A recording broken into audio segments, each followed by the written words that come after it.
Second season. Devvrat और सरगम। 18 साल बाद 5 स्टार होटल का एक कमरा। 27 साल का एक लड़का उस होटल के कमरे की बालकनी में खड़ा हुआ था। उसके हाथ में बियर की बोतल थी, आंखों में दर्द, उसकी आंखें लाल हो गई थी। बस वो रोया नहीं, वरना आंखें तो छलकने के लिए तैयार थी। उसकी वाइट शर्ट पर खून के धब्बे लगे हुए थे, क्योंकि उसके सीधे हाथ से खून बह रहा था। लेकिन उसे इस बात की बिल्कुल परवाह नहीं थी। इस वक्त उस लड़के को कोई भी देखता तो कह देता कि ये लड़का अंदर तक टूट चुका है।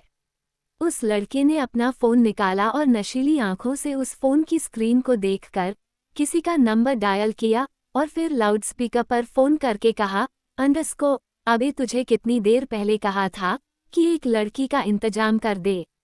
सामने से आवाज आए, अंडरस्को, सर प्लीज़ एक बार और सोच लीजिए, अगर रघुवंशी मैंशन में किसी को पता चल गया तो सब आप पर बहुत नाराज होंगे। ऐसा काम मत कीजिए, प्लीज़ सर एक बार और सोच लीजिए। सर आपके पापा को पता चल गया तो गड़बड़ हो जाएगी। प्लीज़ सर, आप जानते हैं कि रघुवंशी फैमिली लड़कियों की कितनी इज्जत करती है। इस तरह से मत कीजिए सर, आज रात की बात है, सुबह तक सब ठीक हो जाएगा, आपका दर्द कम हो जाएगा। वो लड़का चिल्लाते हुए बोला, अंडरस्को, तू मेरा मैनेजर है कि मैं तेरा मैनेजर हूँ? जो कहा है वो कर। और रही बात रघुवंशी मैंशन में सबको पता चल जाएगा तो चल जाए पता, मैं डरता नहीं हूँ। वैसे भी मेरे पापा कौन सा मुझसे खुश है, उन्हें तो मैं नालायक लगता हूँ। सामने से आवाज आए, अंडरस्को, सर ऐसा नहीं है, प्लीज सर मान जाइए, ऐसा कुछ मत कीजिए। वो लड़का फिर से चिल्लाते हुए बोला, अंडरस्को, जो कहा है वो करो, जितनी जल्दी हो सके मेरे कमरे में एक लड़की भेजो, वरना तुम्हारी नौकरी गई। और अगर रघुवंशी इंडस्ट्रीज से निकाला तो किसी में इतनी हिम्मत नहीं कि तुम्हें नौकरी पर रख ले। इसलिए जो कह रहा हूँ वो करो, जितनी जल्दी हो सके एक लड़की का इंतजाम करो। सामने से फिर से आवाज आए, अंडरस्को, सर प्लीज समझने की कोशिश कीजिए, रघुवंशी फैमिली लड़कियों की बहुत इज्जत करती है। इस बार वो लड़का चिल्लाते हुए बोला, अंडरस्को, रघुवंशी फैमिली लड़कियों की इज्जत करती है ना, लेकिन लड़कियां तो रघुवंशी फैमिली की इज्जत नहीं करती, तो मैं क्यों करूं? अब एक और सवाल नहीं, जो कहा है वो करो, 10 मिनट के अंदर मेरे कमरे में एक लड़की भेजो। इतना कहकर उस लड़के ने मोबाइल उठाकर वही बालकनी में जोर से फेंक दिया। देखकर ही लग रहा था कि उस लड़के के अंदर आग जल रही है, जिसे वो शांत करना चाहता है। उस लड़के के हाथ में जो बियर की बोतल थी, उसने एक ही झटके में उस बियर की बोतल को खत्म कर दिया और फिर उसे भी खींचकर दीवार में मारा। दीवार में लगने से वो बोतल बालकनी के फर्श पर बिखर गई। वो लड़का अंदर आया, उसके हाथ से अभी भी खून निकल रहा था, लेकिन उसे बिल्कुल परवाह नहीं थी। उस लड़के ने कमरे के अंदर जाकर एक फ्रिज खोला, उसमें से एक और बियर की बोतल निकाली और अगले ही पल वो बियर की बोतल भी खत्म हो गई। उस लड़के ने फिर गेट की तरफ देखा, जैसे वो उस लड़की का इंतजार कर रहा हो, और तभी उस कमरे का गेट खुला। लड़के ने कमरे के गेट को देखा तो देखता ही रह गया। उस कमरे के गेट के पास एक लड़की खड़ी थी, जिसकी उम्र करीब 21 साल होगी। उस लड़की ने ब्लैक कलर का वन पीस पहना हुआ था, जिसमें उसकी खूबसूरती निखर कर आ रही थी। खुले बाल, कानों में ईयरिंग्स, चेहरे पर मेकअप, डार्क लिपस्टिक देखकर ही लग रहा था कि बला की खूबसूरती है। वो लड़का उस लड़की को ही देखता रहा, जबकि उस लड़की की आंखें हल्की सी नम थी। चेहरे से ही पता चल रहा था कि खुश होकर यहाँ नहीं आई, बल्कि मजबूरी में यहाँ आई है। वो लड़की डरते डरते अंदर आई। वो लड़का उस लड़की को ही देखता रहा और तभी उस कमरे में उस लड़के का मैनेजर भी आया। मैनेजर ने उस लड़की को देखकर कहा, अंडरस्को, देवव्रत सर अभी तो यही मिली है। देव ने अपने मैनेजर को नहीं देखा, बल्कि उसकी नज़र तो उस लड़की पर ही टिकी हुई थी। देव ने एक हाथ से मैनेजर को जाने का इशारा किया और मैनेजर वहां से कमरा बंद करके चला गया।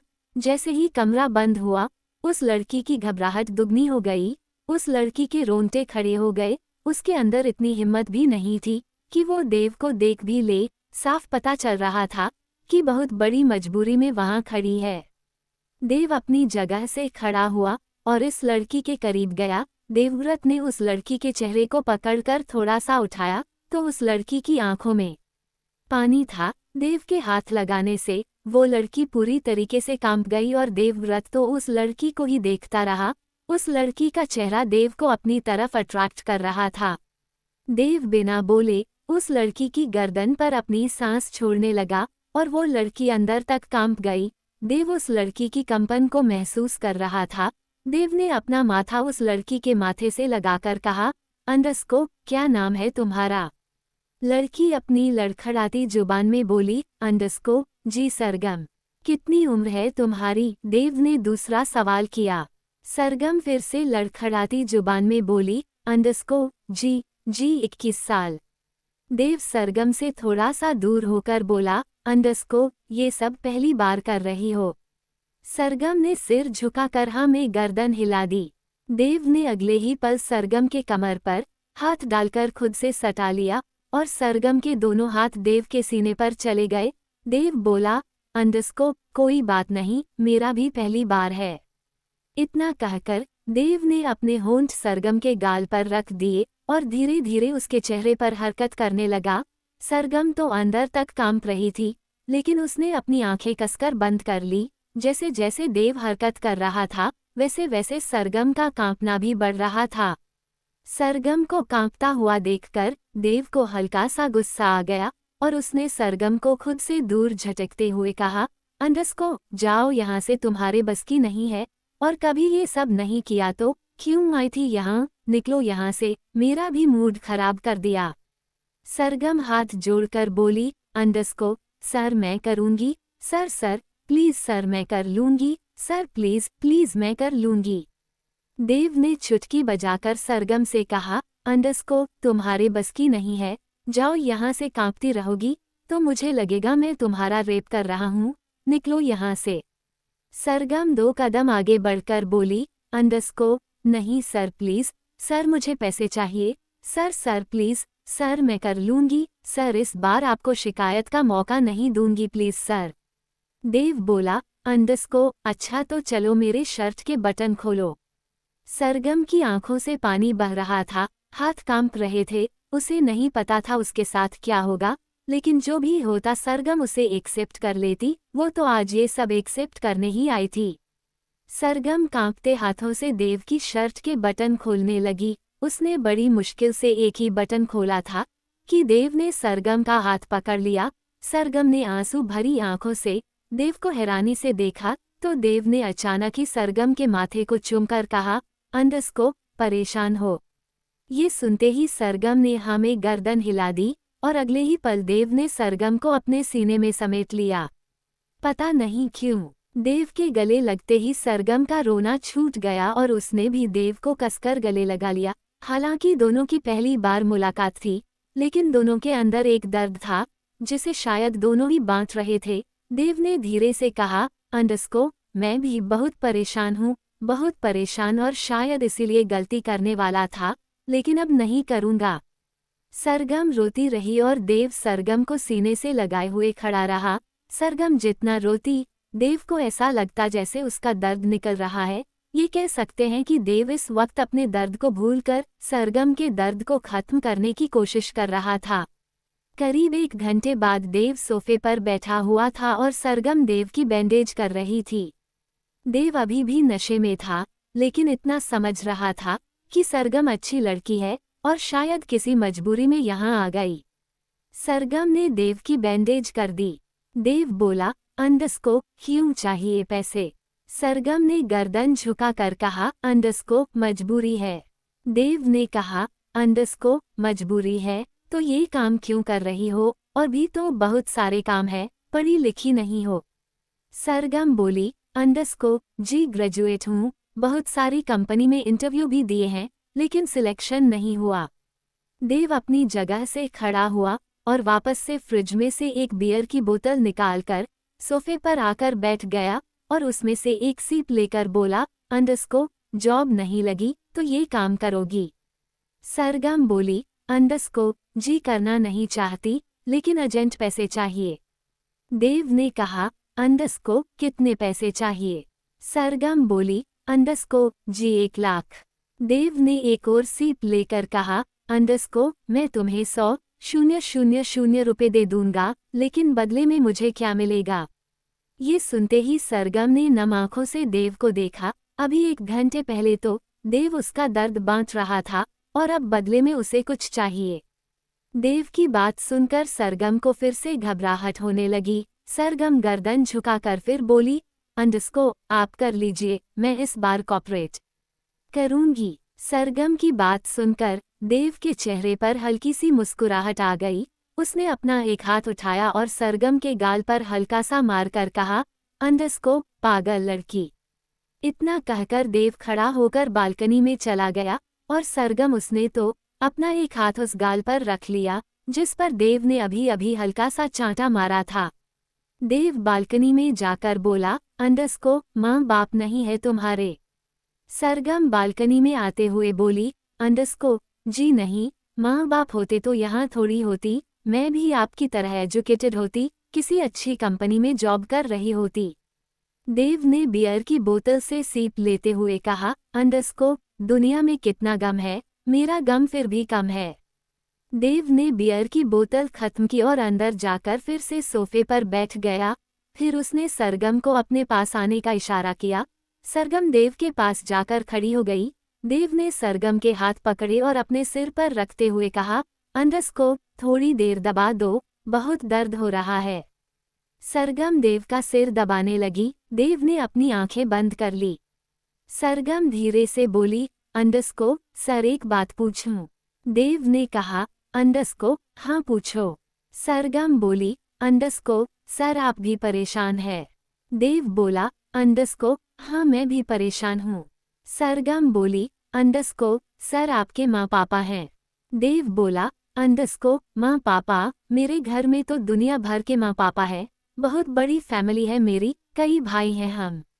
सरगम बोली, अंडस्को सर आप फिर भी इतने परेशान हो, आपकी फैमिली आपसे प्यार नहीं करती। देव बोला, अंडस्को मेरी फैमिली जरूरत से ज्यादा मुझे प्यार करती है, इतना प्यार करती है कि मैं उनके प्यार से चिढ़ जाता हूँ। सरगम बोली, अंडस्को सर फिर आप क्यों परेशान है, आपकी फैमिली है, आपके भाई हैं, आपसे प्यार करते हैं, फिर भी आप परेशान हैं। मुझे देखो मेरी तो फैमिली भी नहीं, अपना कोई घर भी नहीं, पेट भरने के लिए छोटी मोटी नौकरी करती हूँ, आज इतनी मजबूर हो गई कि अपने आप को बेचने पर भी उतारू हो गई। सरगम सिर दबाती हुई आगे बोली, अंडस्को सर आपके पास तो पैसा, पावर, पोजीशन सब कुछ है, मेरे पास तो कुछ भी नहीं, फिर भी मैं अपनी प्रॉब्लम से लड़ती हूँ, आपको भी अपनी प्रॉब्लम से लड़ना चाहिए। देव ने सरगम का हाथ पकड़कर सोफे पर बैठा लिया और खुद सोफे से उठकर कालीन पर बैठ गया। उसने एक बार फिर सरगम के हाथों को पकड़कर अपने सिर पर रखा और बोला, अंडस्को ज्ञान बहुत बांटती हो।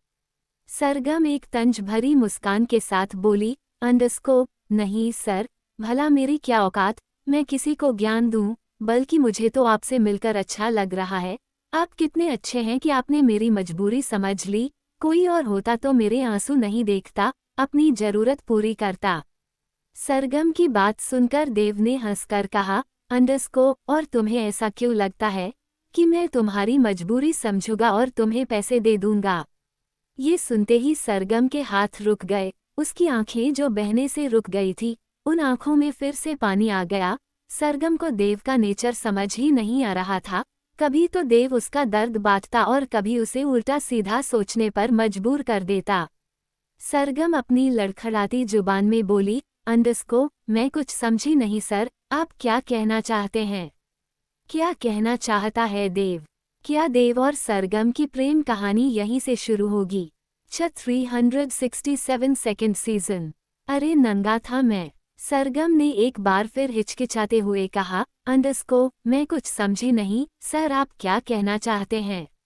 देव ने पलटकर सरगम को देखा और एक बार फिर सरगम की खूबसूरती में खो गया। देव बोला, अंडस्को एक बात कहूँ तुम्हें, तुम बहुत खूबसूरत हो। सरगम के गाल हल्के से लाल हो गए। सरगम ने हल्की सी हाँ में गर्दन हिलाकर कहा, अंडस्को थैंक यू सर। लेकिन अगले ही पल सरगम ने हैरानी से कहा, अंडस्को सर मुझे आपकी बातें समझ नहीं आ रही, आप कहना क्या चाहते हैं? देव बोला, अंडस्को तुम्हें पता है मैं पिछले 2 दिन से सोया नहीं हूँ और ना ही घर गया हूँ। मैं सोना चाहता हूँ, लेकिन मुझे नींद नहीं आ रही, तुम मुझे सुला दो, अगर तुमने मुझे सुला दिया तो मैं तुम्हें पैसे दे दूंगा, अब तुम मुझे कैसे सुलाओगी ये तुम सोचो, नहीं तो चली जाओ, मैं तुम्हें कोई पैसे नहीं देने वाला। सरगम को देव की बातें समझ नहीं आ रही थी, उसने अपना थोड़ा सा सिर खुजाया और बोली, अंडस्को, सर मैं कैसे?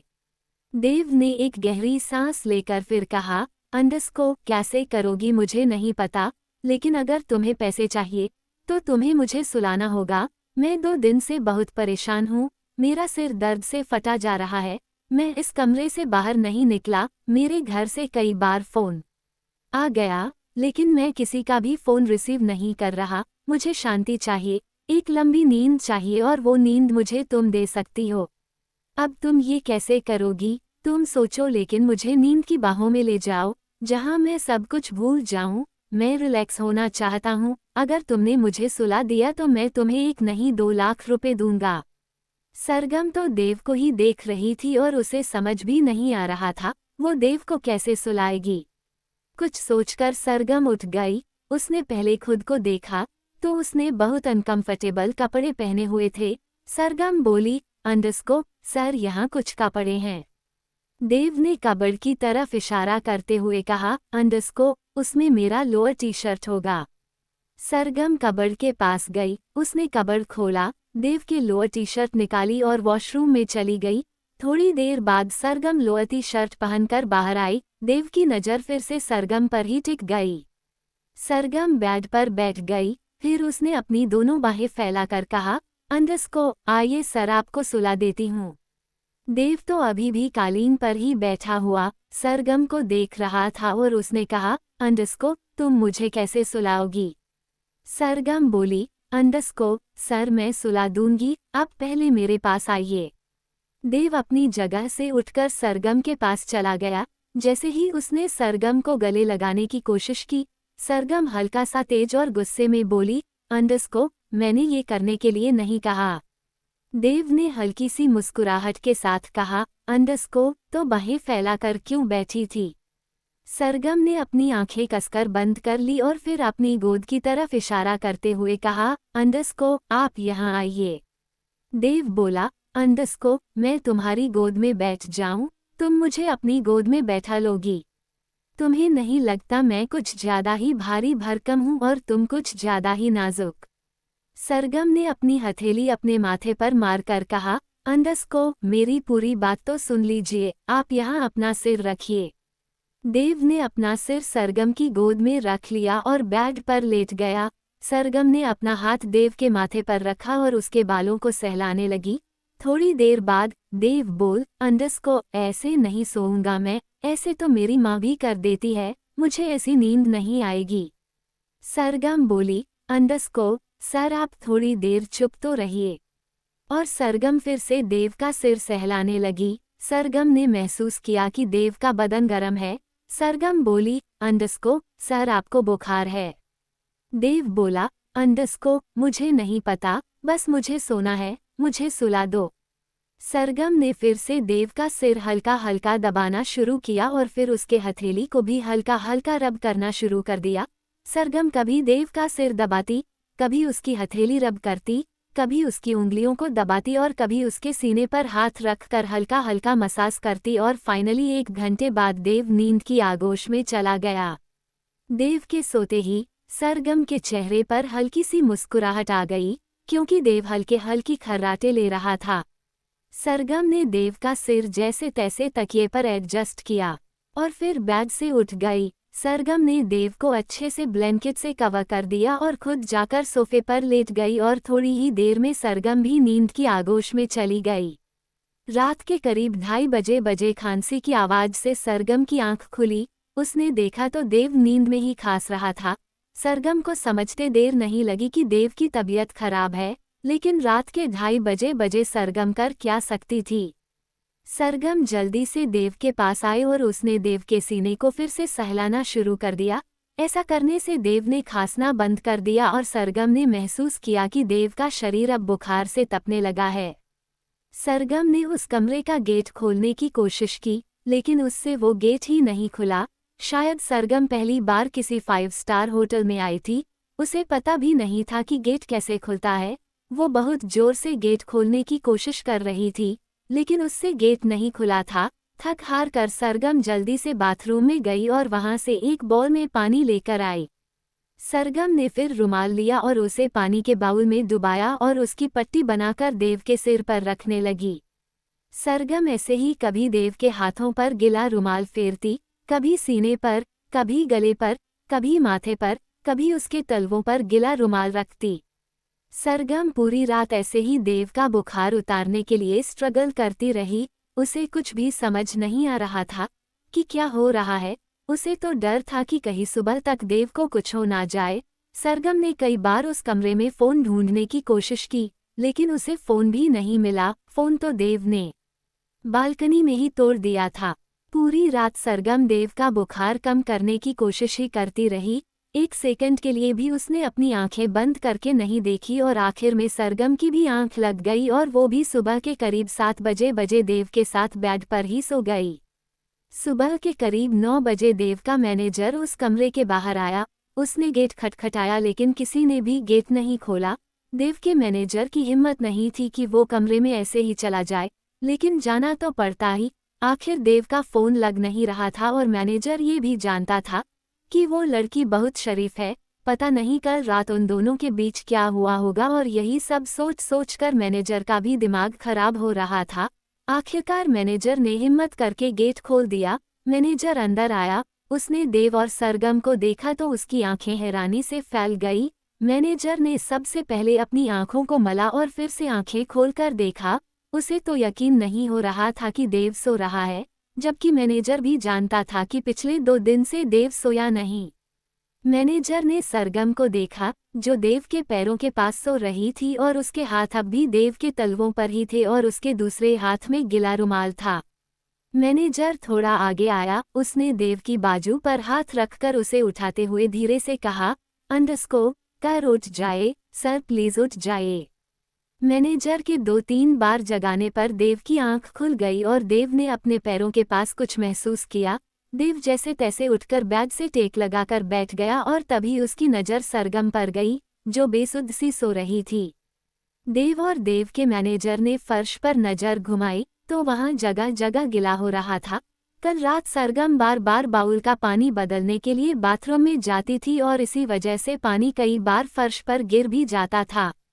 देव की नज़र एक बार फिर सरगम पर ही ठहर गई। मैनेजर ने धीरे से कहा, अंडरस्को सर कल रात आप सो गए। देव बोला, अंडरस्को हाँ यार, इस लड़की ने मुझे सुला दिया। अच्छी लड़की है, लेकिन इसके हाथ में रुमाल क्यों है और ये यहाँ क्यों सो गई। मैनेजर बोला, अंडरस्को सर इसे जगाकर पूछ लेते हैं। देव ने कहा, अंडरस्को नहीं रहने दो, सोने दो, जब उठेगी उठ जाएगी। फिलहाल मुझे भूख लग रही है, मैं फ्रेश होने जा रहा हूँ, मेरे लिए खाने का इंतजाम करो। और तभी मैनेजर ने कहा, अंडरस्को सर मेंशन से कॉल पर कॉल आ रही है, आप एक बार बात तो कर लो। देव ने कहा, अंडरस्को बोल दो आज रात डिनर पर मिलेगा।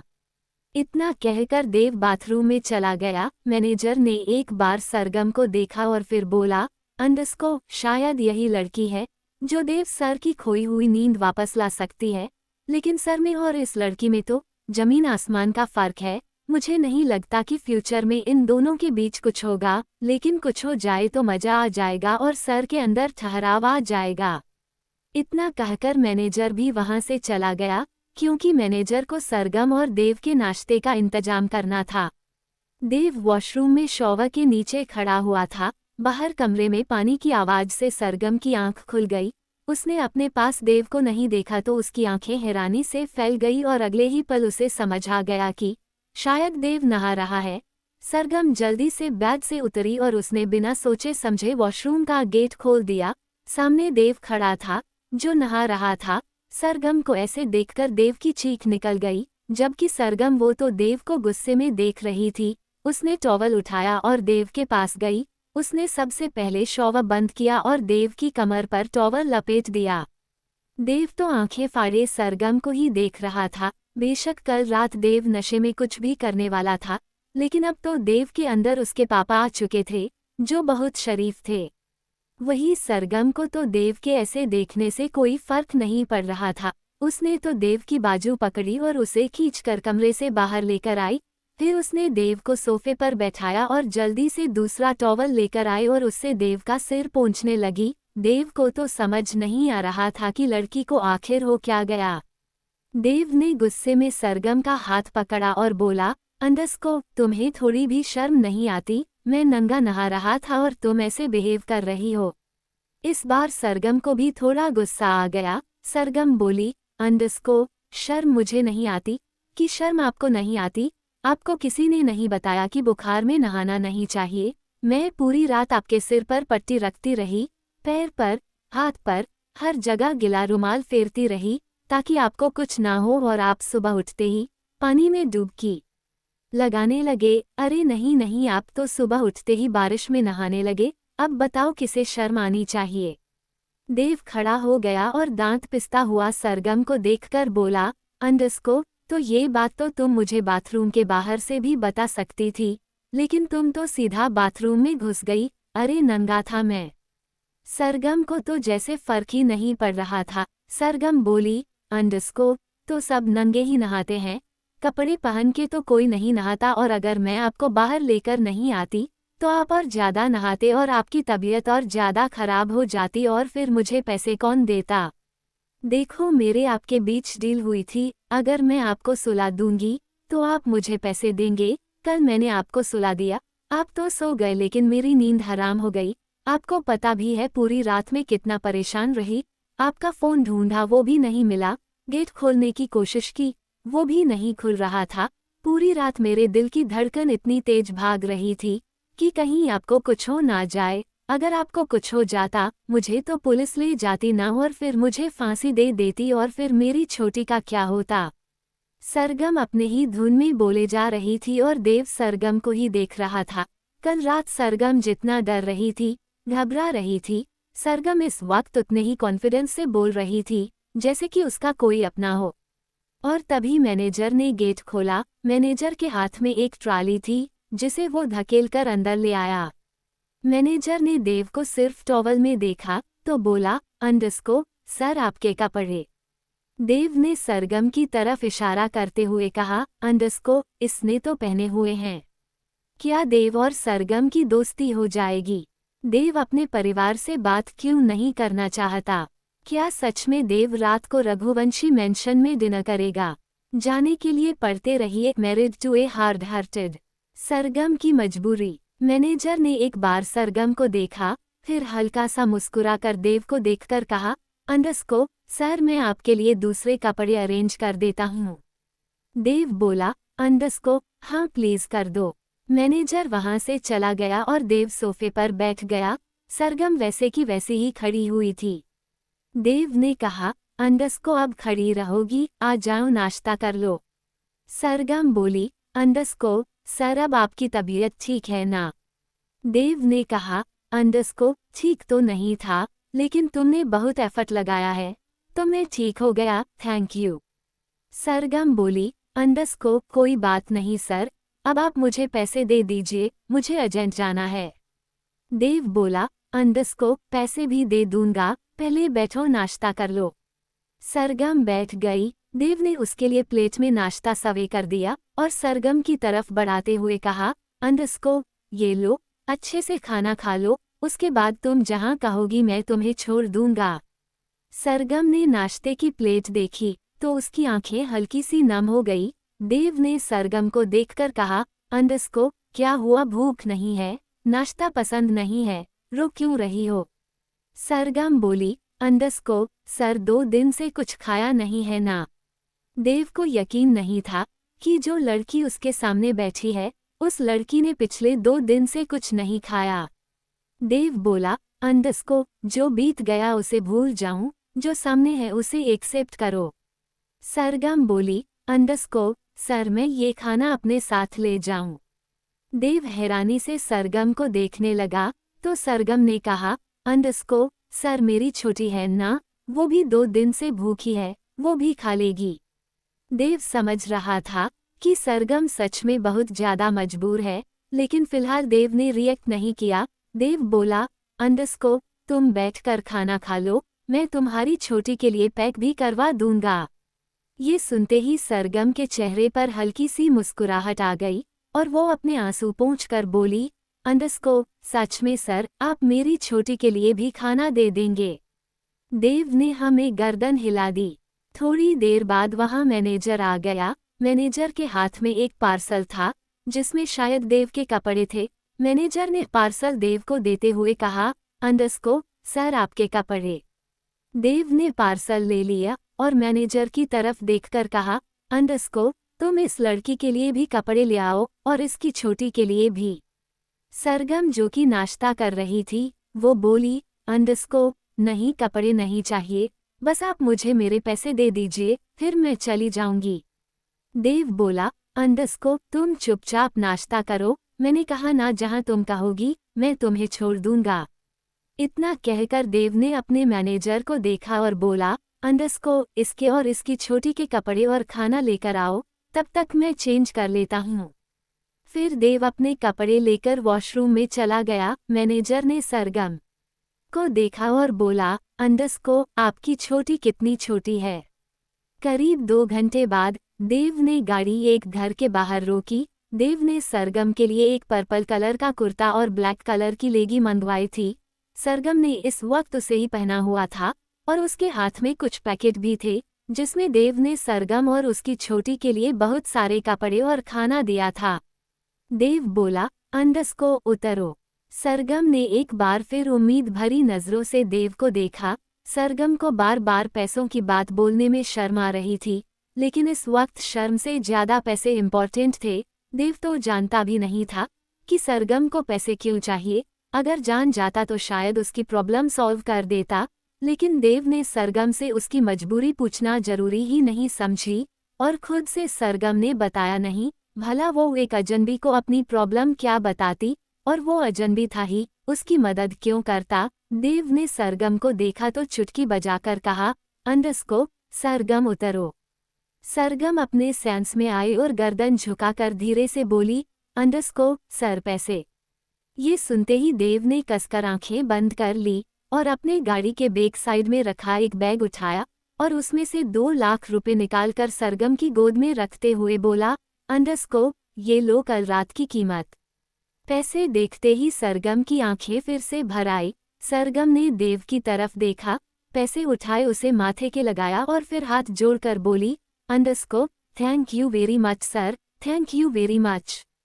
देव ने हंसकर कहा, अंडरस्को, रोना बंद करो और थैंक यू मुझे तुम्हारा बोलना चाहिए।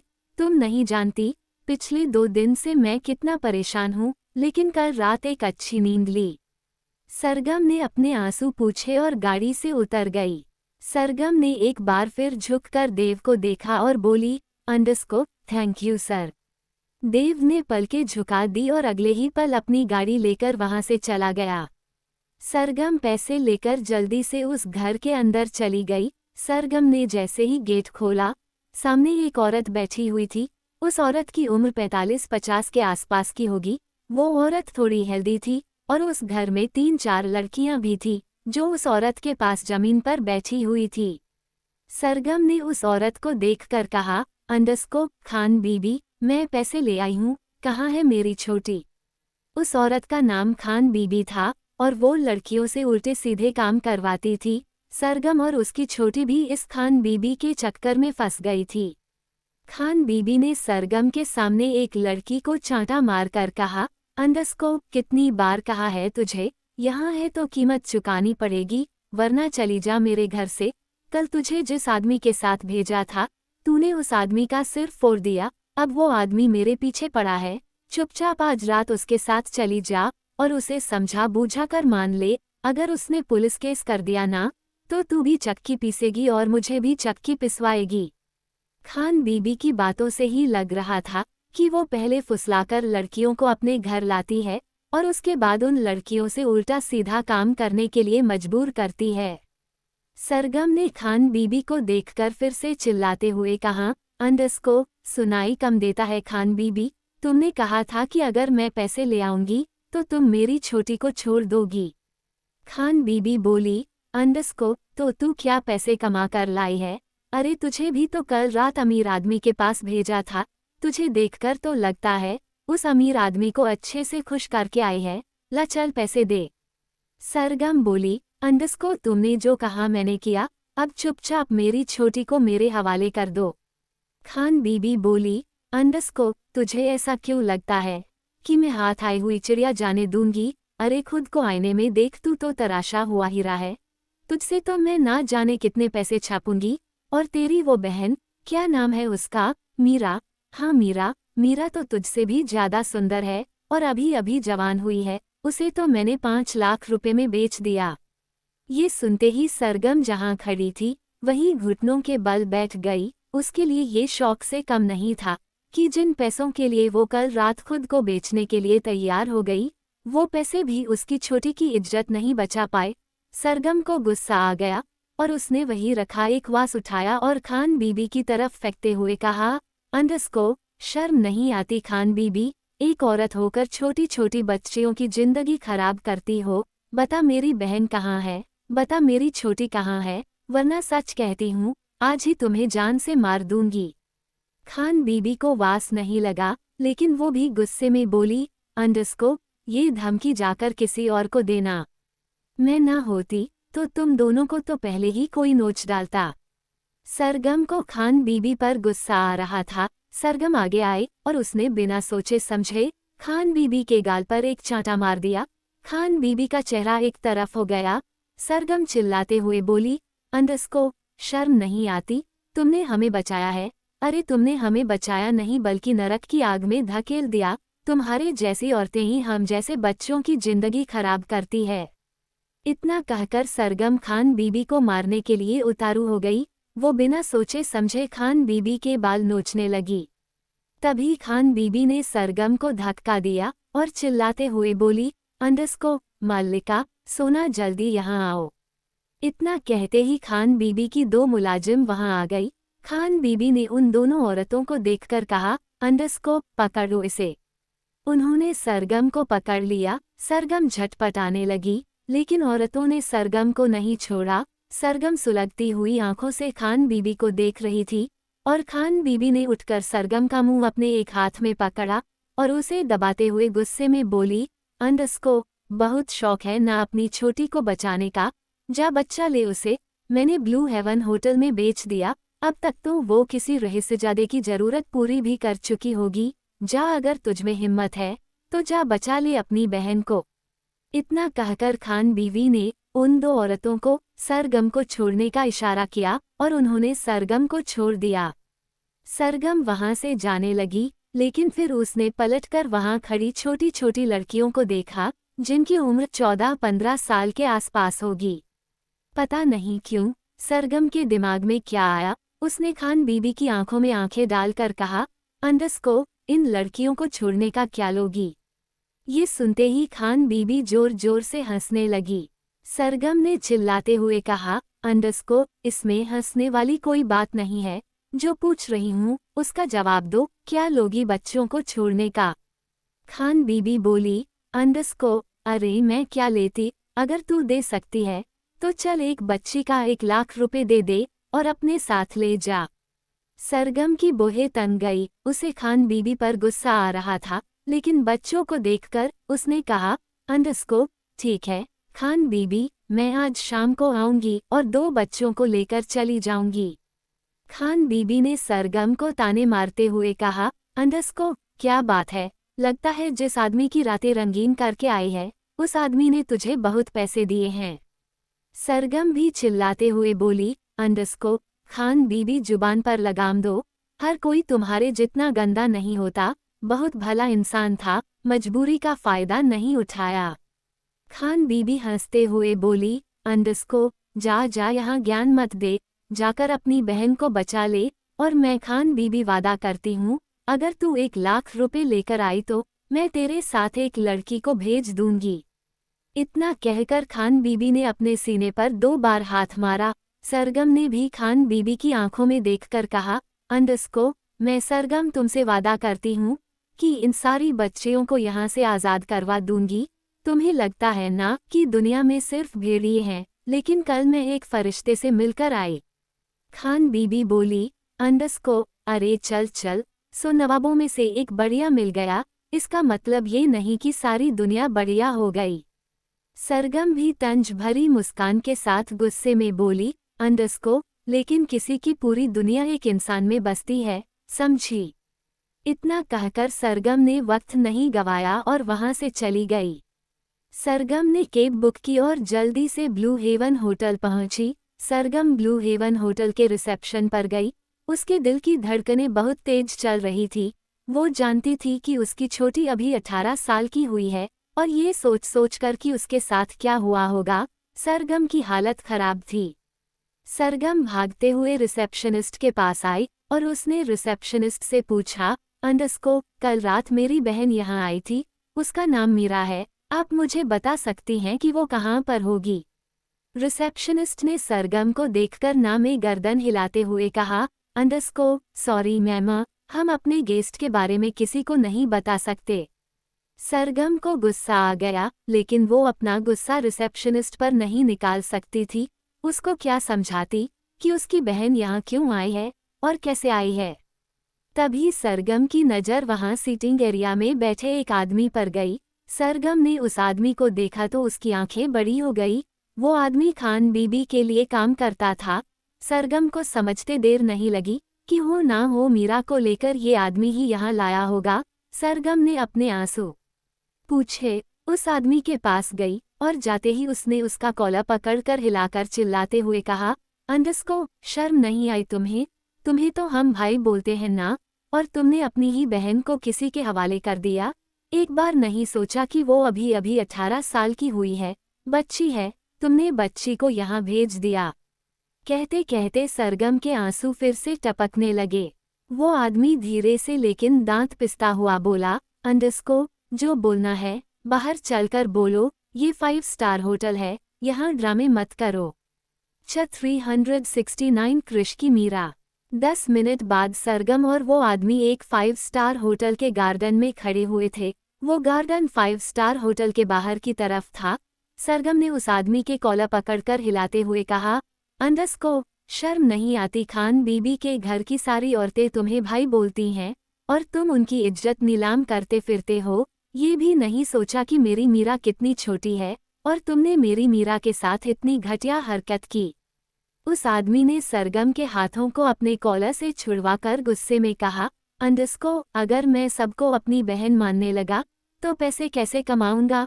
खान बीबी खैरात खोलकर नहीं बैठी कि जो भी आए उस लड़की को पढ़ा लिखा कर अफसर बना दे।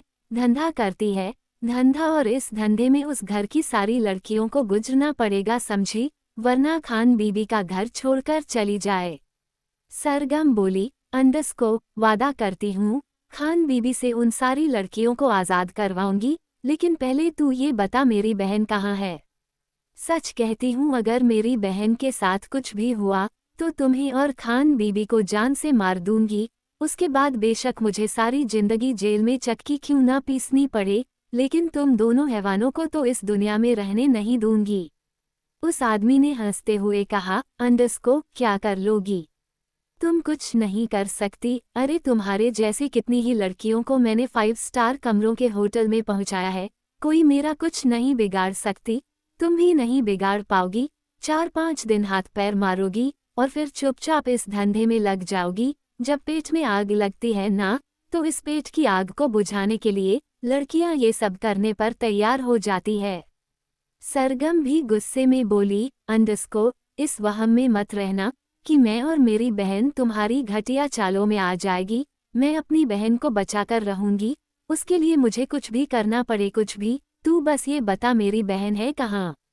वो आदमी बोला, रूम नंबर 518 में जाकर ढूंढ ले अपनी बहन को। अब तक तो किसी भेड़िए ने उसे नोच दिया होगा। ये सुनते ही सरगम की आंखों से फिर से आंसू गिरने लगे, लेकिन वो वहां से भागती हुई उस होटल के अंदर चली गई। दूसरी तरफ उस 5 स्टार होटल के लग्जरी कमरे में एक लड़का शावर के नीचे खड़ा हुआ था। वो लड़का काफी हैंडसम था। 6 फुट की हाइट, लंबा चौड़ा शरीर, परफेक्ट लुक, हल्के लंबे बाल, नीली आंखें। वो कोई और नहीं बल्कि कृष रघुवंशी था। कृष बाथरूम में शावर के नीचे खड़ा हुआ था। और बाहर एक लड़की की सुबकने की आवाज आ रही थी। उस लड़के ने अपनी आंखें बंद की और आंखें खोलकर खुद में ही बड़बड़ाया, इस लड़की ने सुबह से मेरा मूड खराब करके रखा हुआ है। कृष नहा चुका था, उसने टॉवल अपनी कमर पर लपेटा और बाहर आया। बाहर एक 18 साल की लड़की जो दिखने में बिल्कुल गुड़िया जैसी थी, उसकी काली आंखें, घने बाल, एकदम दूध सा रंग, हल्के सुनहरे बाल। वो लड़की दिखने में एकदम परी जैसी थी। वो लड़की उस कमरे के एक कोने में चादर लपेटकर बैठी हुई सुबक रही थी। कृष लड़की के पास आया और उसकी बाजू पकड़कर उठाते हुए बोला, तुम्हें कितनी बार समझाया है, रोने धोने से काम नहीं चलेगा, जो होना था सो हो गया, अब रो कर मेरा और अपना दिमाग मत खराब करो। ये सुनते ही उस लड़की का रोना बढ़ गया। उस लड़की ने अपने आप को चादर से अच्छे से लपेटा हुआ था। उसके आंसू देखकर कृष इरिटेट हो रहा था। लड़की कोई और नहीं बल्कि मीरा थी। कृष्ण ने मीरा को सोफे पर बिठाया और उसकी आंखों में देखकर गुस्से में बोला, बहुत हो गया, मैं सुबह से तुम्हारा ये रोना बर्दाश्त कर रहा हूँ। क्यों आई थी यहाँ, अगर इतना ही रोना था तो? इतना कहकर कृष्ण ने अपने गुस्से को जैसे तैसे कंट्रोल किया और कपबोर्ड में से अपने लिए कपड़े निकालने लगा। कृष्ण ने एक शर्ट और लोअर पहना और अपनी बाजू फोल्ड करके मीरा को खा जाने वाली नजरों से देखने लगा। मीरा तो इस वक्त कृषि से बहुत ज्यादा डर रही थी। उसकी आंखों में बस आंसू थे। उसने अपनी आंखें बंद की तो उसे रात का मंजर नजर आया और वो मंजर याद करके मीरा की आंखें और ज्यादा बहने लगी। कृष अपने दोनों कमर पर हाथ रखकर उस लड़की को ही देख रहा था और मीरा वो तो आंखों में पानी लिए बस चुपचाप सोफे पर बैठी हुई थी। उसने अपनी चादर को अच्छे से पकड़ा हुआ था। उसकी आंखों से आंसू लगातार बह रहे थे और जैसे जैसे उसके आंसू बह रहे थे वैसे वैसे कृष का गुस्सा बढ़ता जा रहा था। और तभी कृष के कमरे को किसी ने जोर जोर से पीटना शुरू कर दिया। कृष ने गुस्से में मीरा को देखा और फिर कमरे के गेट की तरफ बढ़ गया। कृष ने गेट खोलकर देखा तो सामने आंखों में आंसू लिए सरगम खड़ी थी और उसके साथ 2 वेटर थे और वो वेटर सरगम को रोकने की कोशिश कर रहे थे। सरगम ने वेटर से अपना हाथ छुड़वाया और बोली, छोड़ो मुझे, मेरी बहन है अंदर। वेटर बोला, मैडम आप ऐसे हमारे गेस्ट को परेशान नहीं कर सकती, चलिए यहाँ से। और तभी कृष ने दोनों वेटर को हाथ से जाने का इशारा किया और वो दोनों वेटर वहां से चले गए। कृष ने सरगम को अंदर आने का इशारा किया और सरगम जल्दी से कमरे के अंदर चली गई। कमरे के अंदर जाकर उसने मीरा को देखा तो उसकी तो सांसें ही रुक गई। मीरा ने सरगम को देखा तो अपने दोनों हाथ फैला दिए, लेकिन रोने की वजह से मीरा कुछ बोल नहीं रही थी, बस सुबक रही थी। सरगम जल्दी से गई, उसने मीरा को कसकर गले लगा लिया। दोनों बहनें एक दूसरे के गले लगकर रोने लगी। थोड़ी देर बाद सरगम ने मीरा को डांटते हुए कहा, तू आई क्यों? खान बीबी का सिर क्यों नहीं फोड़ दिया? भाग क्यों नहीं गई? किसने कहा था तुझे यहाँ आने के लिए? मीरा रोती रही, उसने कोई जवाब नहीं दिया। सरगम भी उसे अपने सीने से समेटकर चुप कराने की कोशिश कर रही थी, लेकिन मीरा का दर्द शायद ज्यादा था, जो कुछ ही पल में खत्म नहीं होता। सरगम ने गुस्से में कृष को देखा और बोली, आप जैसे अमीरों की वजह से सोसाइटी में इतना गंद फैला हुआ है। तुम जैसे अमीरों की वजह से हम लड़कियां आए दिन मरती हैं। अब तो तुम्हारे जिस्म में ठंड पड़ गई होगी, अब तो तुम्हारी आग ठंडी हो गई होगी। तुम्हारे थोड़े से सुख के लिए तुमने मेरी बहन की जिंदगी खराब कर दी। कृष तो बिना किसी भाव के सरगम को देख रहा था। फिर उसने अपनी शर्ट की बाजू थोड़ी थोड़ी चढ़ाई और कुर्सी डालकर सरगम के सामने बैठ गया और उसकी आंखों में देखकर बोला, हो गया या और बोलना है? सरगम गुस्से में बोली, शर्म नहीं आती? इतना कुछ करने के बाद भी कितने एटीट्यूड के साथ मेरे सामने बैठे हो? थोड़ी तो इंसानियत दिखाओ। अरे हमें तो मजबूर करके यहाँ तक लाया जाता है, मारपीट कर यहाँ तक लाया जाता है, लेकिन आपकी तो कोई मजबूरी नहीं। आपके तो माँ बाप भी हैं, दुनिया भर का पैसा है, पावर है, पोजीशन है, सब कुछ है, उसके बाद भी आप अपने थोड़े से सुख के लिए किसी की जिंदगी खराब कर देते हैं। कहते हुए सरगम के आंसू रुक नहीं रहे थे। कृष ने टेबल से टिश्यू पेपर उठाया और सरगम की तरह बढ़ाते हुए कहा, ये लो आंसू पूछ लो, उसके बाद आराम से मुझे गाली देना। मैं यहीं बैठा हूँ, कहीं नहीं जाऊंगा। ये सुनकर सरगम के आंसू और ज्यादा तेज हो गए। मीरा वो तो डर के मारे कृष को देख भी नहीं रही थी। कृष एक नज़र सरगम को देखता और एक नज़र मीरा को और फिर मुस्कुरा कर बोला, अंडरस्कोप, तुम दोनों सगी बहन हो। सरगम गुस्से में बोली, अंडरस्कोप, तुम्हें क्या मतलब, जो करना था कर लिया, अब यहाँ बैठकर हमारे सामने महान मत बनो। कृष्ण ने एक किला मुस्कुराहट सरगम को पास की और बोला, अंडरस्कोप, अरे तुम तो मुझ पर कुछ ज्यादा ही गुस्सा कर रही हो। मैंने क्या किया? पैसे दिए हैं मैंने, अपनी चीज का इस्तेमाल तो करता ना, जाकर उससे लड़ो जिस दुकानदार ने चीज को बेचा है। सरगम अपने आंसू पोंछते हुए बोली, अंडरस्कोप, आपकी बहन नहीं है ना? अगर आपकी बहन के साथ कोई ऐसा करे तो आपको समझ आए, इस वक्त लड़की कितने दर्द से गुजरती है। हमारे पास माँ बाप नहीं, पैसा नहीं, एजुकेशन नहीं, घर नहीं, कुछ भी नहीं हमारे पास, फिर भी अपनी जिंदगी से जैसे तैसे लड़ झगड़ कर बड़ी हो गई, एक दूसरे को संभाल लिया। लेकिन आपके पास तो सब कुछ है ना, उसके बाद भी आपने अपनी हवस मिटाने के लिए मेरी बहन को बर्बाद कर दिया। कृष्ण ने एक आईब्रो चढ़ाकर कहा, अंडरस्कोप, पहली बात तो बहन है मेरी, और मैं अपनी बहन से बहुत प्यार करता हूँ, जितना तुम अपनी छुटकी से करती हो। सरगम खड़ी हो गई, उसने मीरा को भी सहारे से खड़ा कर लिया। सरगम अपनी बहन को लेकर वहां से जाने लगी और तभी कृष्ण ने मीरा की चादर को पकड़ लिया। मीरा के दिल की धड़कन तेज हो गई, वो तो पहले ही रो रो कर अपना बुरा हाल कर चुकी थी, फिर कृष्ण के ऐसा करने से उसे हिचकियां भी आने लगी। सरगम ने ये देखा तो कृष्ण को देखकर गुस्से में बोली, अंडरस्कोप, ये क्या बदतमीजी है? और कृष्ण ने मुस्कुरा कर कहा, अंडरस्कोप, कृष्ण बहुत शरीफ है, लेकिन बस अपने घर वालों के सामने। सरगम को समझ नहीं आया कि कृष्ण ने क्या कहा, और तभी कृष्ण ने झटके से उस चादर को खींच लिया और मीरा की चीख निकल गई। सरगम ने देखा तो मीरा ने वाइट कलर का ऑफ शोल्डर वन पीस पहना हुआ था, जो उसकी थाई से ऊपर था। मीरा को देखकर लग रहा था कि उसने वो ड्रेस उतारी ही नहीं और शायद रात से ही पहन रखी थी। सरगम ने हैरानी से मीरा को देखा और फिर कृष्ण को। कृष्ण ने अपने हाथ में पकड़ी हुई चादर को बेड पर फेंकते हुए कहा, अंडरस्कोप, तुम्हारी छुटकी के साथ मैंने कुछ नहीं किया, लेकिन है भगवान कितनी नौटंकी है। ये लड़की सुबह से रोए जा रही है, 100 बार कह चुका हूँ कि मेरे इसके बीच कुछ नहीं हुआ, लेकिन इसका तो रोना ही कम नहीं हुआ। कितनी नौटंकी बहन है, मैंने पहली बार इतनी नौटंकी लड़की देखी है। जरा पूछो इससे ये इतने टिसुए क्यों बहा रही है, जबकि मैंने तो इसके साथ कुछ नहीं किया। सरगम के चेहरे पर हल्की सी मुस्कुराहट आ गई, ये सोचकर कि कल रात उसकी बहन के साथ कुछ नहीं हुआ, लेकिन कुछ तो हुआ होगा ना, तभी तो मीरा इतना रो रही थी। सरगम ने मीरा को अपने गले लगाया और उसके सिर को अपने सीने से लगाते हुए बोली, अंडरस्कोप, मीरा क्या हुआ था? बता मुझे, छोटी, एक बार बता मुझे क्या हुआ था। मीरा कुछ नहीं बोली, बस चुपचाप आंखें बंद करके सरगम के गले लगे रोती रही। और तभी कृष हल्का सा झुककर मीरा को देखने लगा और बोला, अंडरस्कोप, ए छोटी, बता जरा अपनी बहन को कि कल रात क्या हुआ।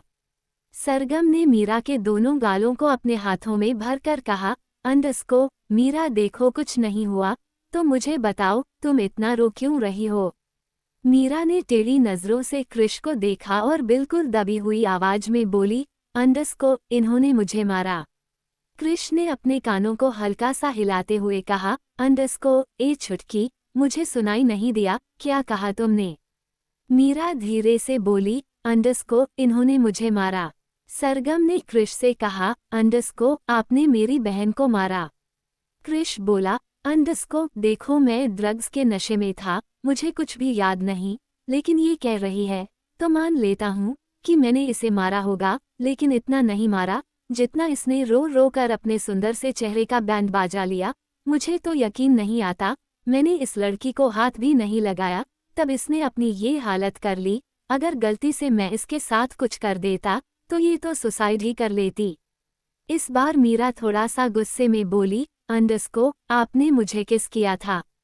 ये सुनकर कृष ने अपनी आईब्रो चढ़ाकर कहा, अंडरस्कोप, अच्छा, कैसे किया था, बताओ जरा। मीरा शर्म के मारे कुछ नहीं बोली, उसने फिर से अपना सिर अपनी बहन के सीने पर रख लिया और बच्चों की तरह अपने हाथ उसके कमर पर लपेट दिए।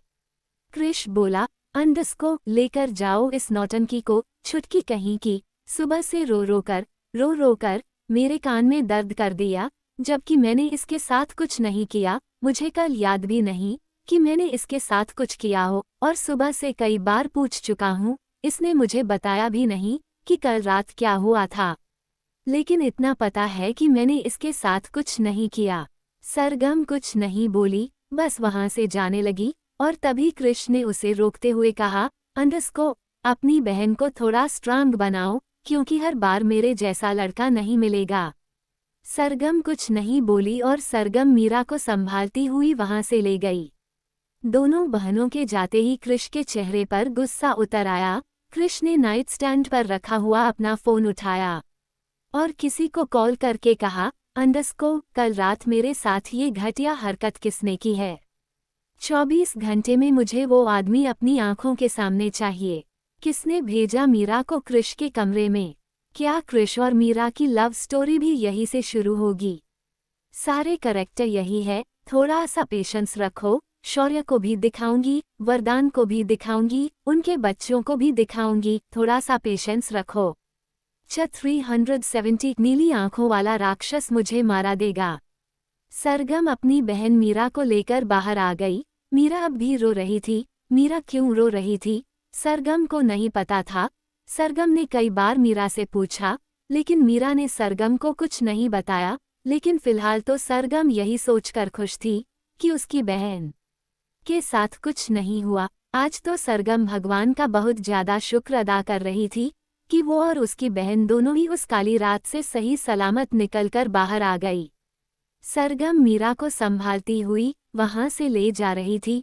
सरगम मीरा को संभालती हुई सड़क के किनारे चल रही थी और तभी खान बीवी के उस आदमी ने मीरा का हाथ पकड़कर बोला, अंडसको, ए सरगम, इसे कहाँ लेकर जा रही है? सरगम ने गुस्से में उस आदमी को देखा और उसके गाल पर एक चांटा मारते हुए बोली, अंडसको, तुम होते कौन हो मेरी बहन को हाथ लगाने वाले?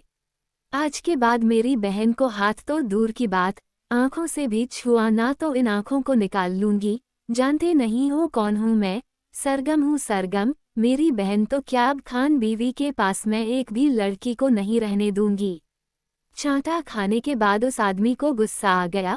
उसने अगले ही पल सरगम को मारने के लिए हाथ उठाया, लेकिन उसका हाथ किसी ने हवा में ही रोक दिया। उस आदमी ने गर्दन घुमाकर देखा तो वहां कृष खड़ा था। कृष ने इस वक्त व्हाइट कलर की टी शर्ट और ब्लू कलर की जीन्स पहनी हुई थी। आंखों पर गोगल चढ़ाया हुआ था। उसके हल्के लंबे बाल, आंखों में गोगल किसी भी लड़की को घायल करने के लिए काफी था। लेकिन उसकी पर्सनैलिटी से ना तो सरगम अट्रैक्ट हो रही थी और ना ही मीरा, और ये बात कहीं ना कहीं कृष को खल रही थी। उस आदमी ने कृष को देखकर कहा, अंडसको, ओ साहब, हाथ छोड़ो, दिखने में तो शरीफ लग रहे हो, कहाँ हमारी लड़ाई में बीच बचाव करने आ गए? कृष ने अपना चश्मा उतारा और अपनी नीली आंखों से उस आदमी को देखकर बोला, अंडसको, कृष शरीफ तो बहुत है, लेकिन बस अपने घर वालों के सामने। इतना कहकर कृष ने एक पंच बनाकर उस आदमी के मुंह पर जड़ दिया और वो आदमी जमीन पर जा गिरा। कृष ने उस आदमी से कहा, अंडसको, शर्म नहीं आती लड़कियों पर हाथ उठाते हुए? इतना कहकर कृष ने मीरा को देखा और मीरा वो तो हैरानी भरी नजरों से कृष को ही देख रही थी। और तभी कृष ने अपनी बात ठीक करते हुए कहा, अंडसको, नशे में हो तो अलग बात है। वो आदमी उठता उससे पहले ही वहां 2 गार्ड आ गए। गार्ड उस आदमी को उठाते हुए कृष से कहा, अंडसको, सर क्या करना है इसका? कृष्ण ने कहा, अंडसको, मेरे फार्म हाउस लेकर जाओ।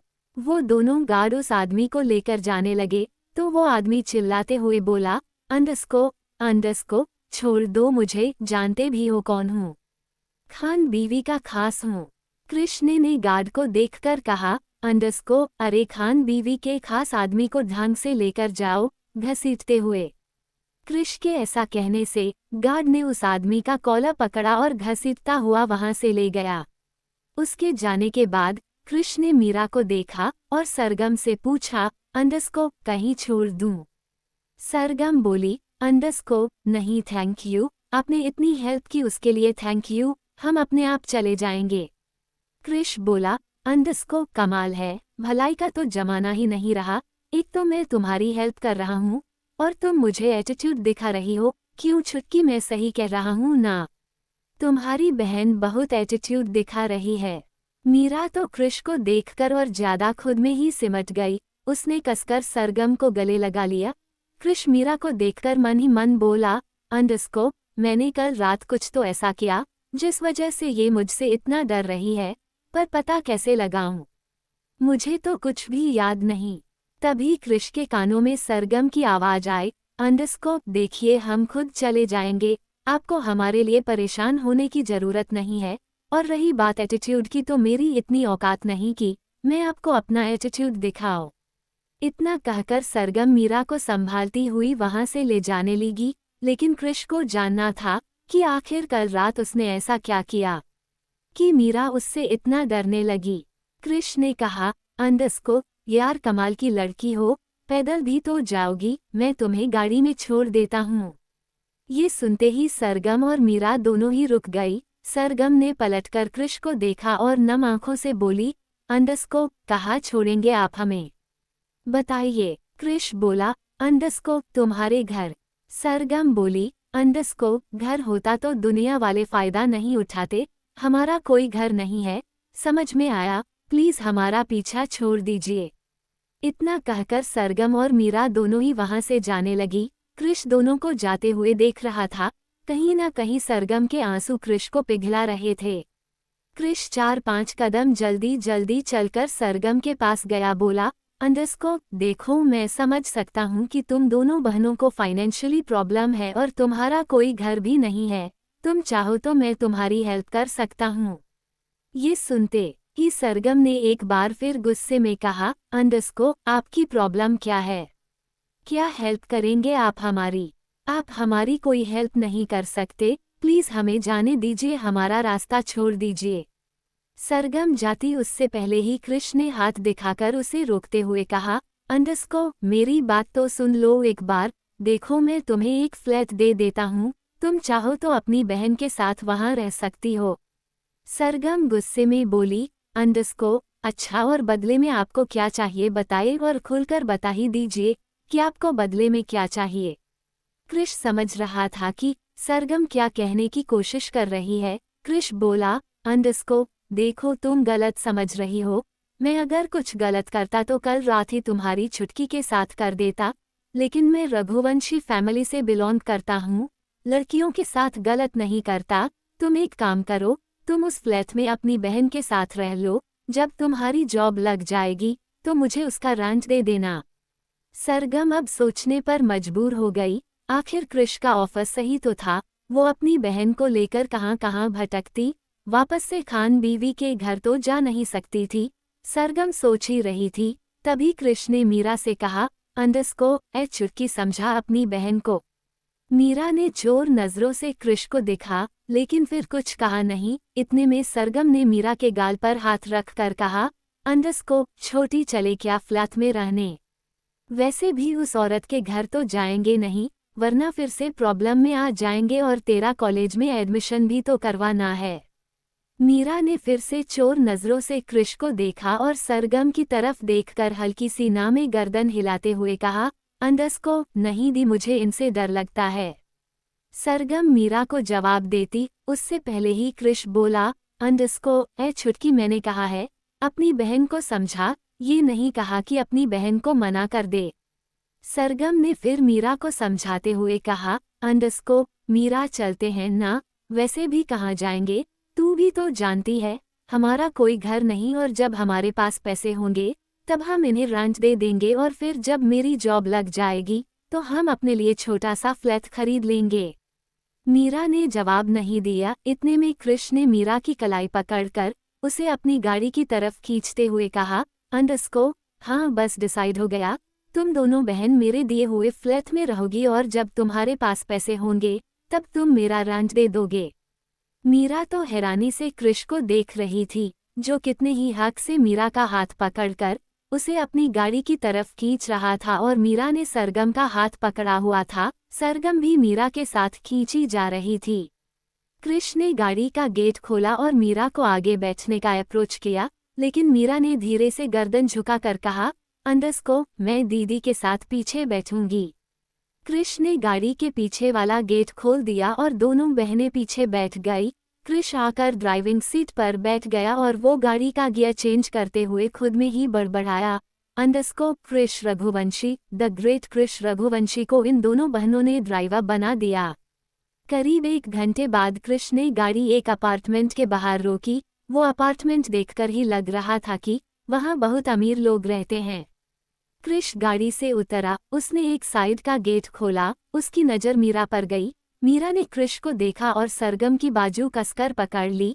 कृष ने अपना एक हाथ मीरा की तरफ बढ़ाते हुए कहा, अंडरस्को, ए छुटकी, चलो उतरो। मीरा ने ना में एक गर्दन हिला दी। कृष ने कसकर आंखें बंद कर ली और फिर सरगम को देखकर बोला, अंडरस्को, सरगम बाहर निकलो। सरगम ने मीरा का हाथ पकड़ा और दोनों बहनें गाड़ी से बाहर आ गई।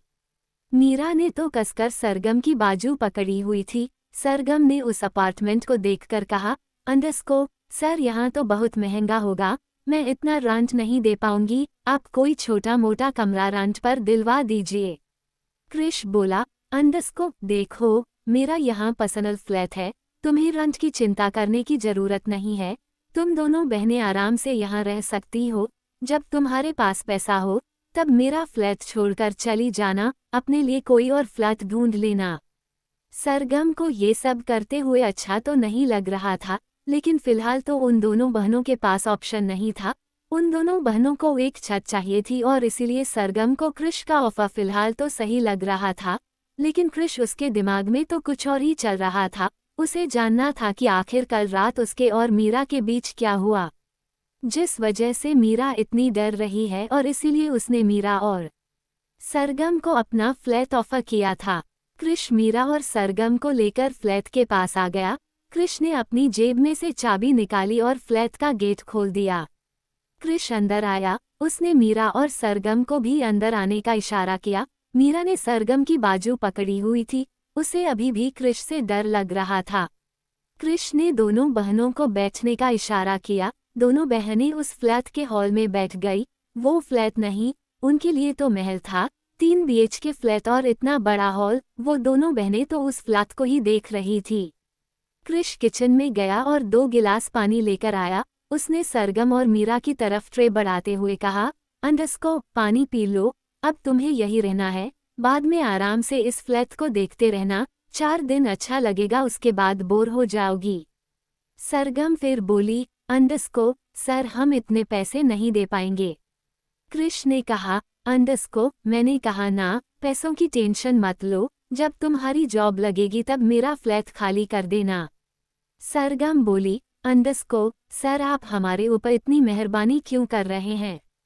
कृष बोला, अंडरस्को, मैंने कल रात तुम्हारी बहन के साथ जो कुछ भी किया, समझ लो उसका हर्जाना है।